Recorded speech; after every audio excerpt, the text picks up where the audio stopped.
परमेश्वर का हम फिर से धन्यवाद देते हैं इस अवसर के लिए जो उसने मुझको मेरे भाई अमन के साथ अपनी बातों को सुनने सीखने का और आप सभी सुनने वाले भाइयों और बहनों के साथ इन बातों को सुनने सीखने का समय दिया।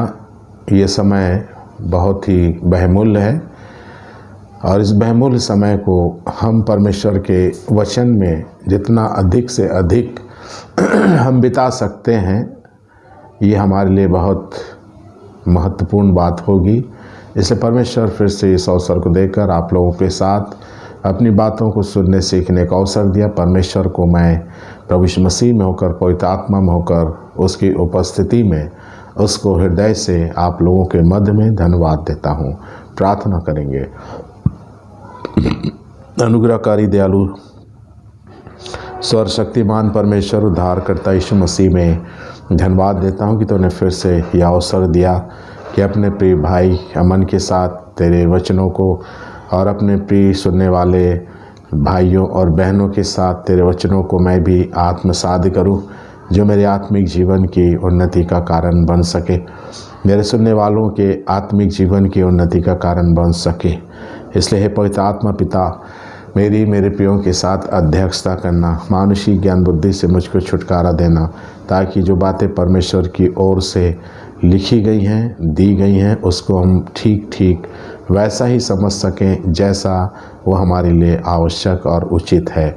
हम अपने ज्ञान बुद्धि से, अपने मानसिक ज्ञान बुद्धि से तेरे वचनों को हम उल्टा सीधा अर्थ खींच खांच के हम ना सीखें।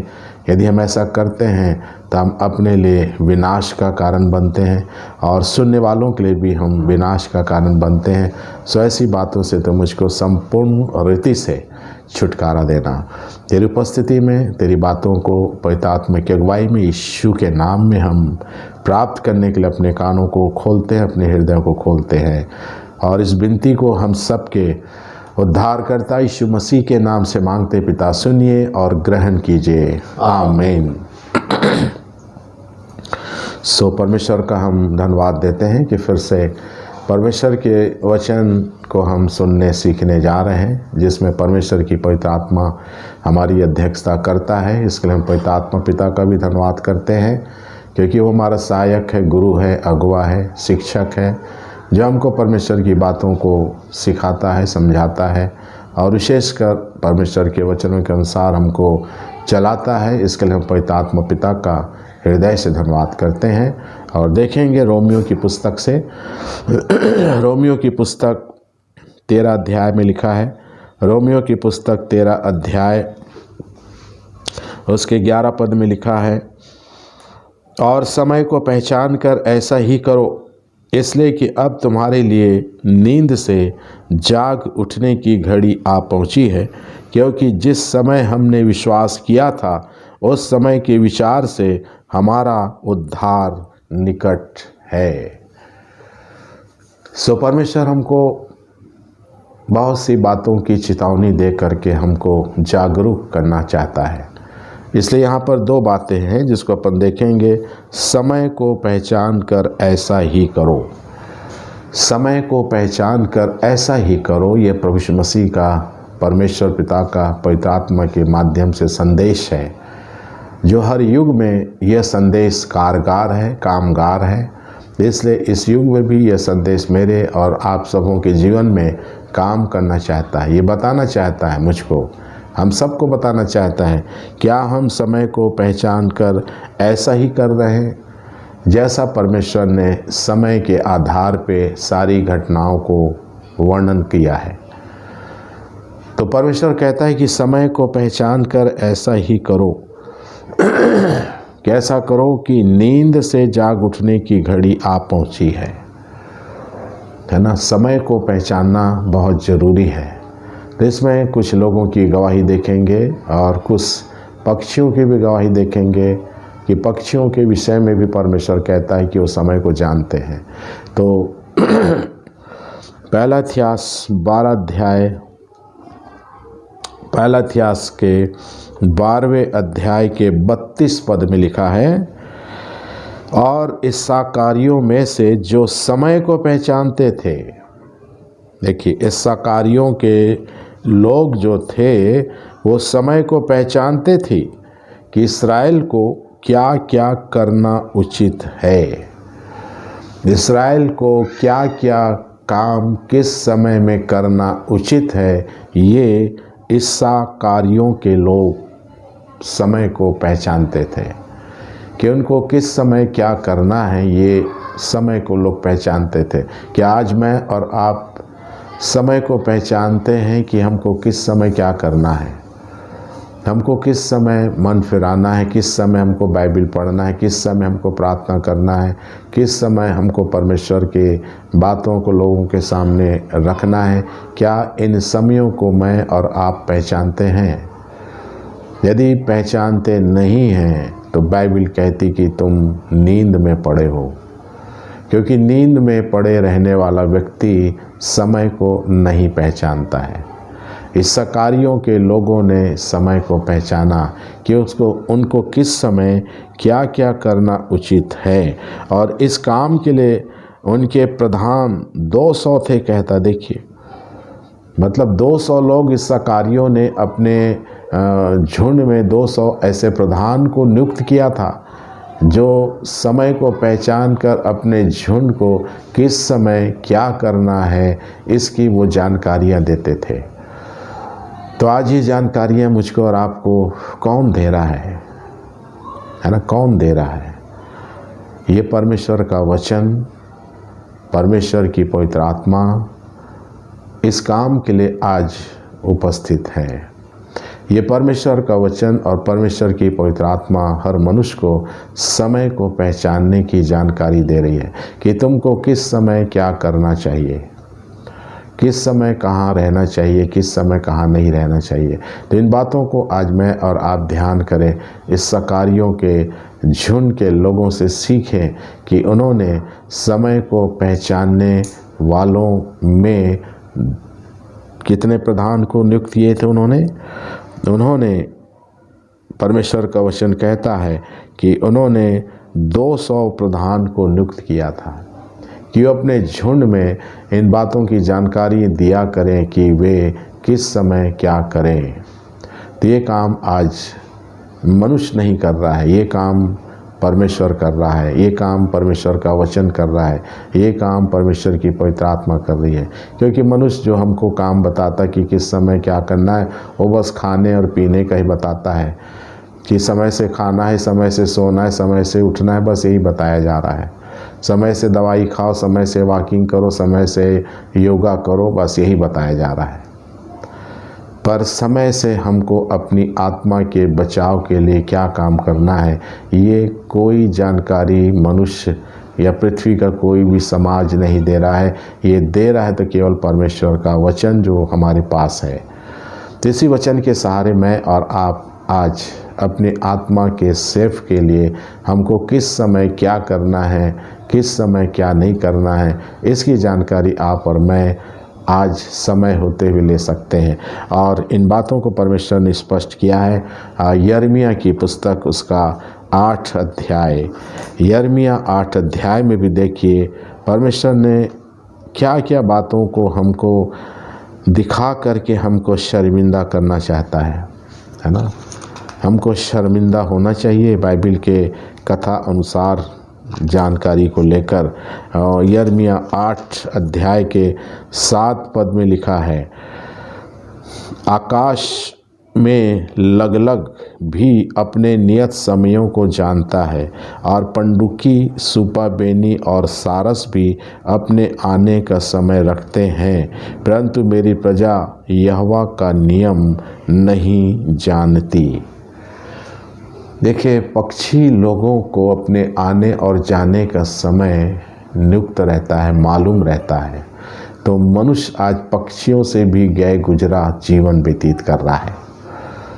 पक्षियों को आप देख सकते हैं कि वो कितना सधा हुआ जीवन व्यतीत कर रहे हैं, कितना समय को मेंटेन करके जीवन बिता रहे हैं। पर आज मनुष्य अपने समय को शरीर के लिए ही खपा दे रहा है, परंतु आत्मा के लिए समय को मेंटेन नहीं कर रहा है। जैसे बाइबल का संदेश है कि हम आत्मा के लिए भी समय को मेंटेन करें, नहीं तो ये पशु पक्षी हमसे आगे बढ़ गए। और हम मनुष्य जाति होके पीछे के पीछे रह गए। तो इन सब बातों को आज हम ध्यान कर लें, है ना, कि आकाश के में लगलग अपने नियत समयों को जानता है। पंडुकी, सुपा, बेनी, सारस भी अपने आने के समय रखते हैं, परंतु परमेश्वर कहता है मेरी प्रजा यहोवा का नियम नहीं जानती, है ना। मैं और आप पृथ्वी की मानव जातियाँ परमेश्वर के नियम को नहीं जानती है कि परमेश्वर ने हमको क्या क्या नियम दिए हैं, उसको मनुष्य नहीं जानता है। इसलिए तो परमेश्वर को प्रभु यीशु मसीह में देह धारण होना पड़ा। प्रभु यीशु मसीह देह में होकर के मनुष्यों को परमेश्वर के समयों को बताना चाहा है, अपने वचन से परमेश्वर के ठहराए हुए समय को बताना चाहा है। इन सब बातों की जानकारी आज मैं और आप समय से लेना चाहते हैं, तो बाइबल कहती है कि अब हमको नींद से जाग उठने की घड़ी आ पहुंची है। देखिए, मनुष्य नींद में है, गफलत की नींद में सो रहा है ना, और नींद में रहने के कारण से वो अपने समय को ठीक रीति से मेंटेन नहीं कर पा रहा है। तो इसलिए परमेश्वर हमको बताना चाह रहा है कि हम किस नींद में सोए हुए हैं। तो न्यायियों की पुस्तक में लिखा है कि मनुष्य किस नींद में सोया है। न्यायियों की पुस्तक 16 अध्याय, न्यायियों की पुस्तक उसका 16 अध्याय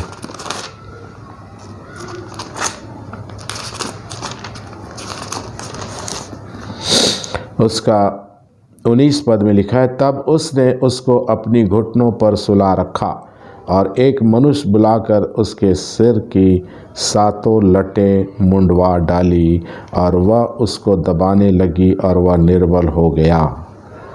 देखिए, परमेश्वर का एक दास, है ना, परमेश्वर का एक दास अपने भेद को उस स्त्री को, उस वेश्या स्त्री को उसके घुटने में सोकर बता दिया।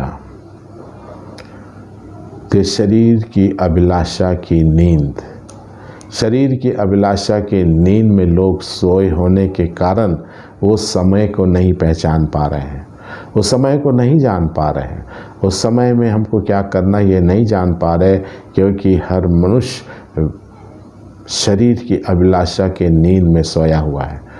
आज सुबह से शाम तक हर मनुष्य शरीर की अभिलाषाओं की नींद में सोकर शरीर की अभिलाषाओं को पूरी करता है। जैसे ये परमेश्वर का ये जो दास, जो परमेश्वर का अभिषिक्त था, जिसको कोई भी पलिश्ती हरा नहीं सकते थे, उसने अपने सीक्रेट को, भेद को, कि उसका ताकत किसमें है, उसको उस वेश्या स्त्री को बता दिया, जिस वेश्या स्त्री ने उसको अपने गोदी में, अपने घुटनों में सुला के रखी थी। तो यही दशा है कि आज हम संसार रूपी वेश्या के गोद में सो रहे हैं, संसार रूपी वेश्या की अभिलाषा में हम डूबे हुए हैं, जिससे हमको समय की जानकारी नहीं मिल पा रही है। तो समय की जानकारी लेना है तो हमको संसार रूपी वेश्या के घुटनों में से उठ जाना है। नींद से जाग उठने की घड़ी मेरी और आपकी आ पहुंची है। यदि मैं और आप संसार रूपी वेश्या के घुटनों में, गोद में सोकर यदि जीवन का अंत करेंगे, तो हम, बाइबल कहती है कि उस संसार के न्योताहारी अधलोक के निचले स्थान पे जा पहुँचे हैं, जिसको नीति वचन के पुस्तक में लिखा है। परमेश्वर सब चीज़ को लिख के बता दिया, समझा दिया, पर मैं और आप ऐसी ऐसी नींद में सो रहे हैं जहाँ से हमको शैतान उठाना नहीं चाहता है, हमको और सुलाना चाहता है। तो इससे देख लीजिए, नीति वचन 9 अध्याय में लिखा है, 9:18 में लिखा है, और वह नहीं जानता कि वहाँ मरे हुए पड़े हैं, और उस स्त्री के न्योताहारी अधलोक के निचले स्थानों में पहुँचे हैं। देखिए, उस वेश्या का न्योताहारी परमेश्वर का दास, है ना, उसके वेश्या के निमंत्रण को स्वीकार किया, उसके घुटनों में सो गया, और उस स्त्री ने उन लोगों के, उनके दुश्मनों के हाथ उसको बेच दिया, और दुश्मनों ने उसके साथ सर की 7 लटों को उसने मुड़ा दिया। और जैसे उसकी सिर की 7 लटें मुड़ी, वो एकदम निर्बल मनुष्य बन गया। तो देखिए, मनुष्य जिस संसार रूपी स्त्री के घुटनों में सो रहा है, उसके निमंत्रण को स्वीकार किया है। संसार रूपी स्त्री का निमंत्रण मुझको और आपको अधोलोक के निचले स्थानों में पहुंचा दे रहा है। तभी भी हम शरीर में हैं, संसार में हैं, तो इस निमंत्रण को ठुकरा कर हम नींद से जाग जाएं। शरीर की, संसार की अभिलाषा की नींद से जाग जाएं, आँखों की अभिलाषा की नींद से जाग जाएं। हम शरीर की अभिलाषा, आँखों की अभिलाषा और जीविका के घमंड की अभिलाषा में हम अपने आत्मिक जीवन को बर्बाद कर दे रहे हैं। इसलिए अभी भी परमेश्वर हमको बोलता है कि समय है, समय रहते हुए नींद से जाग जाओ, है ना। तो देखिए कि मैं और आप संसार रूपी वेश्या के आगोश में, घुटने में सोकर कहीं हम अधोलोक के निचले स्थानों में जाने वाले मुसाफिर तो नहीं हैं। यदि हैं तो हम शरीर में रहकर आज उससे छुटकारा पा सकते हैं। प्रभु यीशु मसीह हमको इनसे छुटकारा देने के लिए उपलब्ध है, वचन के द्वारा, पवित्र आत्मा के द्वारा। सो इन कार्यों की समझ से परमेश्वर हमारी सहायता करे। फिर एक और नींद के बारे में चलेंगे। योना नबी की पुस्तक में लिखा है, योना नबी था जिसको परमेश्वर ने निनवे को प्रचार करने के लिए भेजा, परंतु बाइबल कहती है कि योना निनवे को ना जाकर तरशीश की ओर जाने वाले जहाज में जाके सो गया। पिछली गद्दी के नीचे गहरी नींद में सो गया लिखा है ना। योना के पहले अध्याय में लिखा है,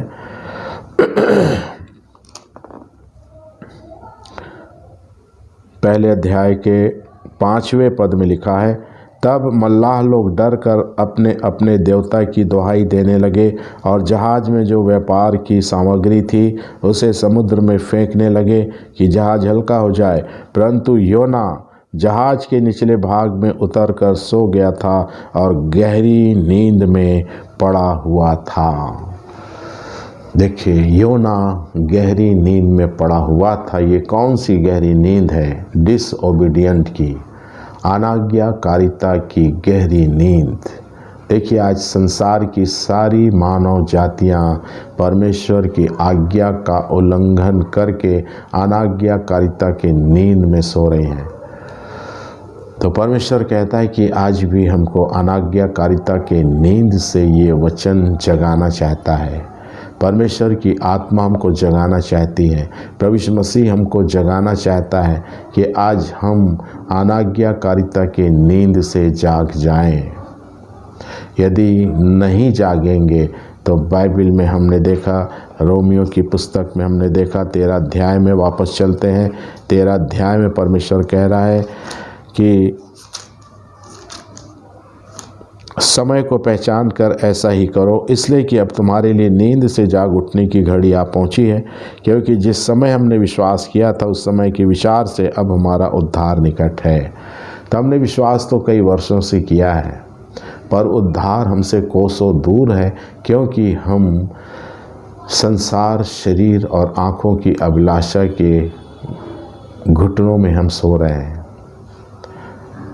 हम अनाज्ञाकारिता के नींद में, गहरी नींद में पड़े हुए हैं। तो परमेश्वर कहता है कि अब विश्वास के आधार से हमारा उद्धार निकट होना चाहिए। तो उद्धार का कोई पता नहीं चल रहा है। विश्वास का तो पता है पर उद्धार का पता नहीं है ना। विश्वास का पता है हमको, क्या हम विश्वास करते हैं ईश्वर पर, परमेश्वर पर, यीशु मसीह पर, है ना। विश्वास करते हैं, पर उद्धार, विश्वास के साथ तो उद्धार जुड़ा है।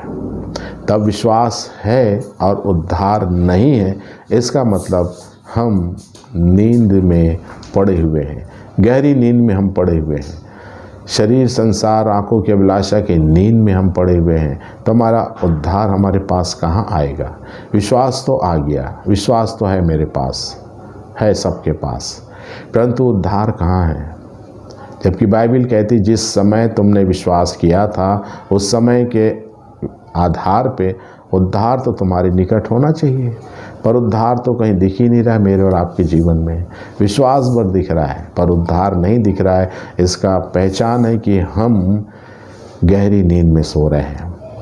शरीर, संसार, आँखों की अभिलाषा रूपी स्त्री के घुटनों में हम गहरी नींद में पड़े हैं, और दूसरा हम अनाज्ञाकारिता की गहरी नींद में पड़े हुए हैं। तो उद्धार कहाँ निकट आएगा? वो नहीं आ सकता है।